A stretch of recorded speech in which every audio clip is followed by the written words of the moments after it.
Hey, I'm Jeff. And I'm Phil, and we're the Cocktail Dudes. Today we're going to make the Toronto Cocktail. I love this cocktail. Yeah, it's a great 1920s era cocktail. Yeah. From Robert Vermeire's book, 1922 book, Cocktails, How to Mix Them. Yeah. And in that book, he called it the Fernet Cocktail. Yeah. And it's a nice showcase for the Fernet. Mm-hmm. And the rye. And for the spiciness of the rye. Mm-hmm. Yeah.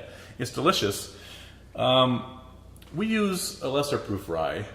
We like 80 proof because that makes this drink nice and lively. But certainly you can use any rye that you have. Yeah. Any proof would work well. It's just a little more kind of brooding, a little more sinister.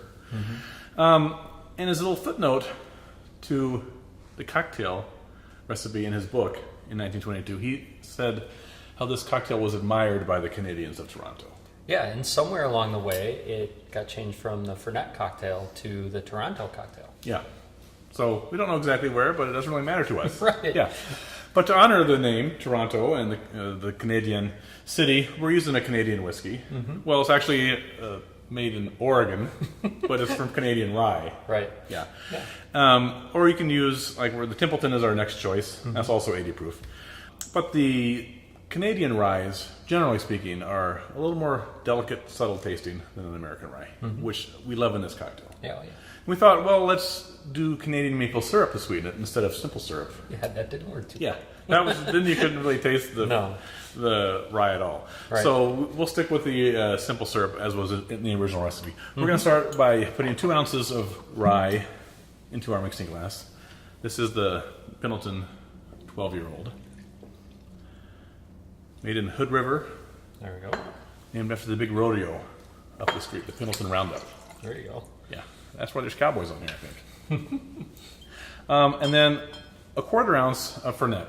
Now, the Fernet Branca is the most common one you're going to see. Mm-hmm. We're going to use the Leatherby's Fernet. That's our favorite currently, made by the guys down in Chicago. But there are all sorts of Fernets out there. And they're all unique in that they're all the same, actually, in that they're uniquely hideous. Very bitter. Yeah. There we go.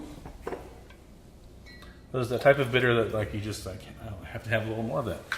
And then a 1/4 ounce of simple syrup.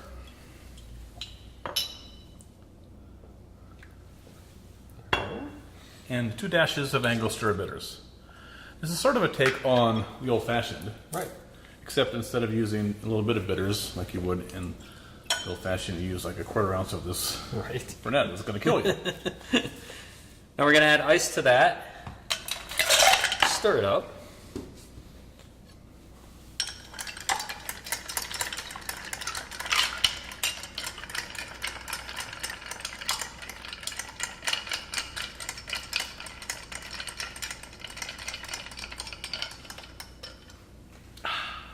All right, we're going to add a large ice cube to our glass here. Using a rocks glass, you could use a double old-fashioned glass for sure. And then we're going to strain right over that. Really, really a delightful cocktail. I'm going to do a little orange skin here, a little twist of orange oil, and then we'll just drop in the skin. And here you have your delicious Toronto. Enjoy. Cheers.